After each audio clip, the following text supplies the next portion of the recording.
Okay, so you got that F chord down, right? Good. Hopefully you've got it by now.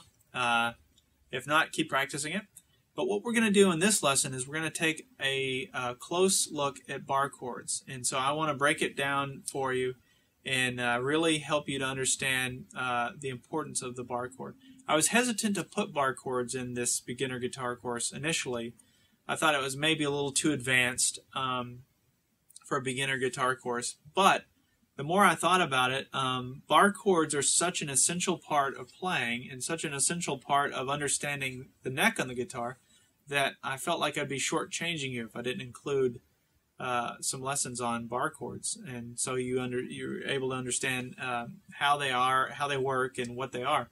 So let's take a little bit of a closer look. Now, one thing that when you first start playing and you're going to come across chord charts or books that have all kinds of hundreds of thousands of different chords, that's a little overwhelming. You think, how am I ever going to learn all these?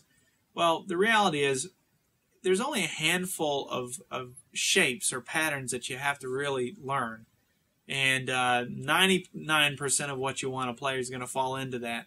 There's always going to be, if you're into jazz or something, get into complex jazz, it gets a little more complicated. But even within jazz, there's still some standards, some stock chords and stock shapes. I think of them as shapes or patterns that you're going to work from.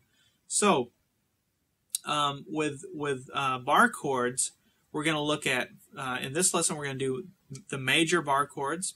We're going to do a lesson on minor bar chords, and we're going to do a lesson on seventh bar chords. So you're able to do all three of those. And with those three, you should be able to play along with just about anything.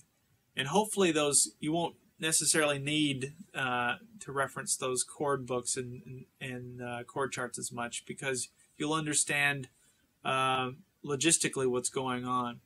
So the good news is for each of those, the major, the minor, and the seventh, there's really only two different patterns that you have to memorize. So in essence, there's 6 different shapes that you're going to have to learn. But with those 6 shapes, you can play just about anything. And I've been using them for years and years, and I've yet to come across places, if I'm playing along with in a band or playing along with a song, I use these all the time, and I've yet to come across a scenario where they don't work. So, so let's start with the major chords. We're going to look at pattern number 1.